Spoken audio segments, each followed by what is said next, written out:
कि जयशंकर ने कितने सालों साल बोला कि हम विश्वामित्र हो गए। अब वो कहाँ है विश्वामित्र, ये आप दिखाइए हमें।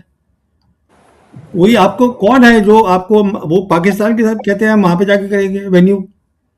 तो कहने का मतलब ये आप ठीक कहते हैं, इसके ऊपर एक अलग चर्चा होनी चाहिए इस विषय पर।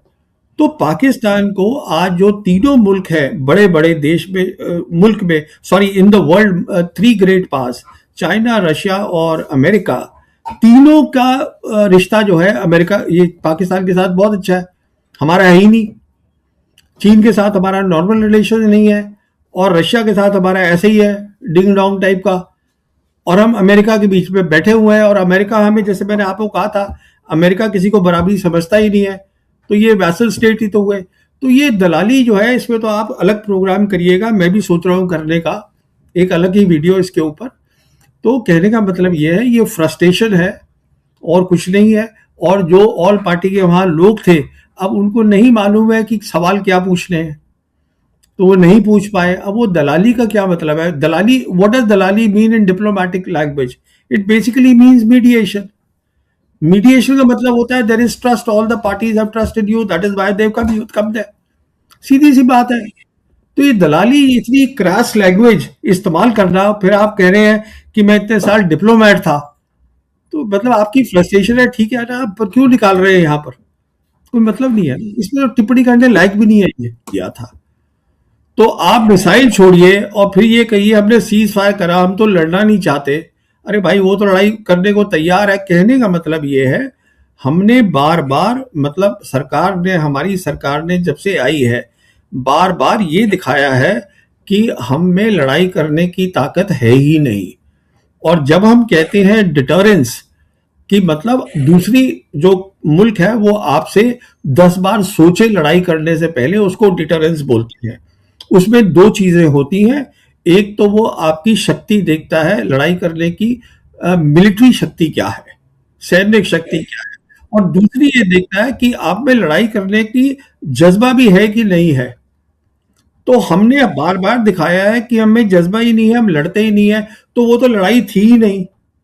तो जो तीनों आपने बातें बोली हैं वो तीन अलग अलग बातें हो जाती है, फिर हो रही हैं।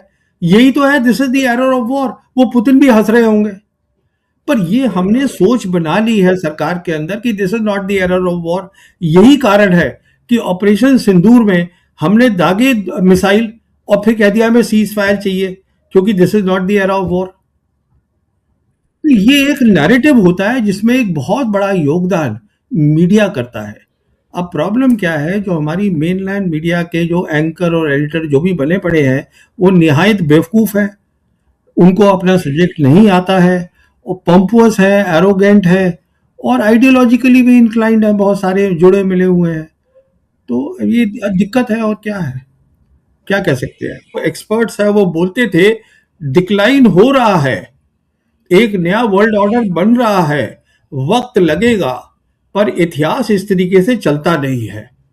किसी ने शायद सोचा नहीं था इस एक लड़ाई में, एक धक्के के अंदर जो वर्ल्ड ऑर्डर है, जो इंस्टीट्यूशन है, क्योंकि अगर अमेरिका इस लड़ाई में हार जाता है, और जो पहली फेज में वो हार चुका है, वो अमेरिका की शिकस्त का मतलब है वो वर्ल्ड ऑर्डर जो था which was led by America, वो अब खत्म हो गया है। और नया वर्ल्ड ऑर्डर जो बन रहा था, जिसमें कि ग्लोबल साउथ कंट्रीज हैं, और जिसको जो सपोर्ट कर रही हैं दो अलग ताकतें मल्टीपोलर वर्ल्ड की, चाइना और रशिया, वो यहां पर उसको एक नया एनर्जी मिली है।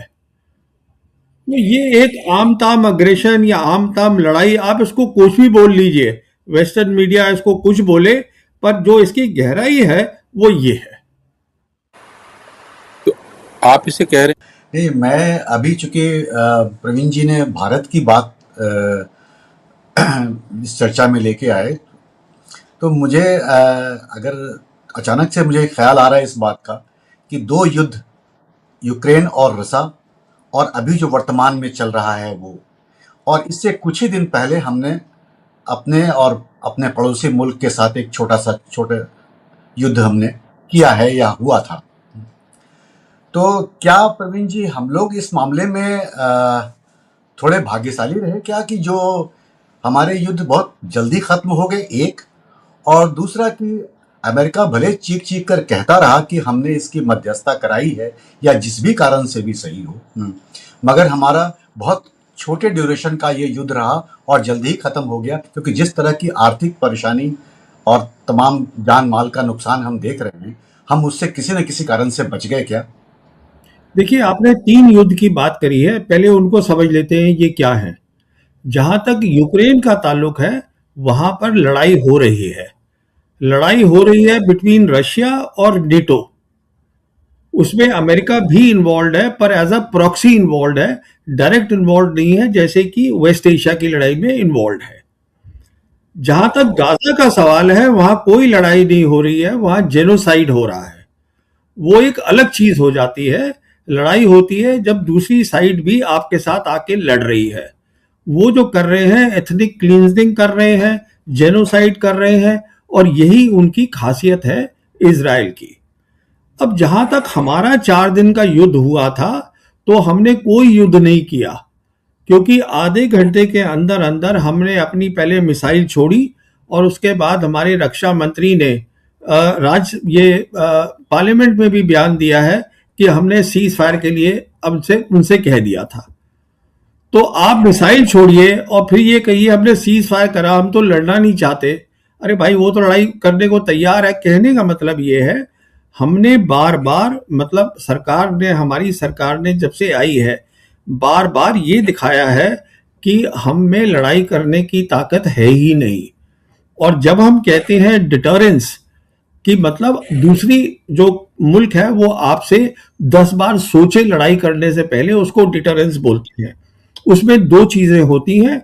एक तो वो आपकी शक्ति देखता है लड़ाई करने की, मिलिट्री शक्ति क्या है, सैनिक शक्ति क्या है, और दूसरी ये देखता है कि आप में लड़ाई करने की जज्बा भी है कि नहीं है। तो हमने बार बार दिखाया है कि हमें जज्बा ही नहीं है, हम लड़ते ही नहीं है, तो वो तो लड़ाई थी ही नहीं। तो जो तीनों आपने बातें बोली हैं, वो 3 अलग अलग बातें हो जाती है फिर। तो पाकिस्तान को आज जो तीनों मुल्क है, बड़े बड़े देश में, मुल्क में, sorry, in the world, 3 great pass, China, Russia और अमेरिका, तीनों का रिश्ता जो है अमेरिका, ये पाकिस्तान के साथ बहुत अच्छा है। हमारा है ही नहीं। चीन के साथ हमारा नॉर्मल रिलेशन नहीं है, और रशिया के साथ हमारा ऐसे ही है, डिंग डोंग टाइप का। और हम अमेरिका के बीच में बैठे हुए हैं, और अमेरिका हमें, जैसे मैंने आपको कहा था, अमेरिका किसी को बराबरी समझता ही नहीं है। तो ये वैसल स्टेट ही तो हुए। तो ये दलाली जो है, इसमें तो आप अलग प्रोग्राम करिएगा, मैं भी सोच रहा हूँ करने का एक अलग ही वीडियो इसके ऊपर। तो कहने का मतलब ये है, ये फ्रस्ट्रेशन है और कुछ नहीं है।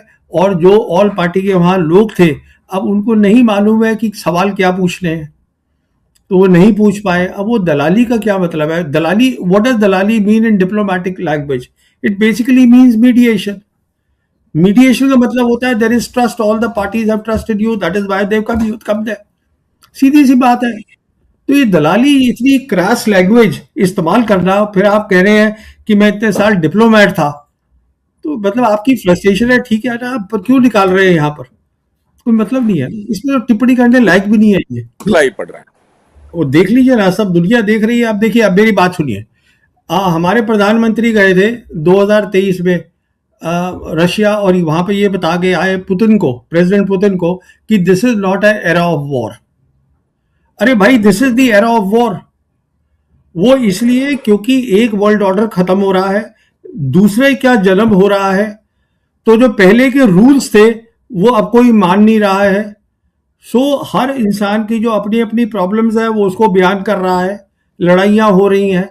यही तो है, this is the era of war. वो पुतिन भी हंस रहे होंगे, पर ये हमने सोच बना ली है सरकार के अंदर कि this is not the era of war. यही कारण है कि ऑपरेशन सिंदूर में हमने दागे मिसाइल, और फिर कह दिया हमें सीज फायर चाहिए, क्योंकि this is not the era of war. तो ये एक नैरेटिव होता है जिसमें एक बहुत बड़ा योगदान मीडिया करता है। अब प्रॉब्लम क्या है, जो हमारी मेनलैंड मीडिया के जो एंकर और एडिटर जो भी बने पड़े हैं, वो निहायत बेवकूफ़ हैं। उनको अपना सब्जेक्ट नहीं आता है, और पॉम्पस है, एरोगेंट है, और आइडियोलॉजिकली भी इंक्लाइंड है, बहुत सारे जुड़े मिले हुए हैं। तो ये दिक्कत है, और क्या है। क्या कह सकते हैं कि जयशंकर ने कितने सालों साल बोला कि हम विश्वामित्र हो गए। अब वो कहाँ है विश्वामित्री, आप दिखाइए हमें। वही आपको कौन है जो आपको वो पाकिस्तान के साथ कहते हैं हम वहां पे जाके करेंगे वेन्यू। तो कहने का मतलब ये आप ठीक कहते हैं, इसके ऊपर एक अलग चर्चा होनी चाहिए इस विषय पर। अगर आप ध्यान से देखिएगा क्या हो रहा है कि जो ग्लोबल साउथ कंट्रीज हैं जो कि 80% ऑफ द वर्ल्ड पॉपुलेशन है, वहां पे सब काम चल रहा है, ग्लोबलाइजेशन भी है। जो दो बड़ी बड़ी कंट्रीज हैं रशिया चाइना, वो दूसरे कंट्रीज के उसमें दखल नहीं दे रही हैं। ये जो आप प्रॉब्लम जो जिसका जिक्र कर रहे हैं, ये प्रॉब्लम हो रहा है जो एग्जिस्टिंग वर्ल्ड ऑर्डर है, जिसको हम समझते हैं, जो कि ईयू कंट्रीज है, वेस्टर्न कंट्रीज हैं, अमेरिका है, वो सब टूट रहा है। ये टूटेगा तभी तो नया इजाद होगा, और वो इजाद होने की जो जगह है वो वेस्ट एशिया तय हो गई है। तो ऐसी बात नहीं है, सब ठीक चल रहा है, वो यहां ठीक नहीं चल रहा, क्योंकि हमारी सोच है, हमारे चश्मा जो है वो हमेशा यही रहता है कि साहब वो जर्मनी में क्या हो रहा है और यूरोप में क्या हो रहा है और फ्रांस में क्या हो रहा है, क्योंकि वो हम उसी से हम रहे हैं, उसके साथ हमारा ताल्लुक।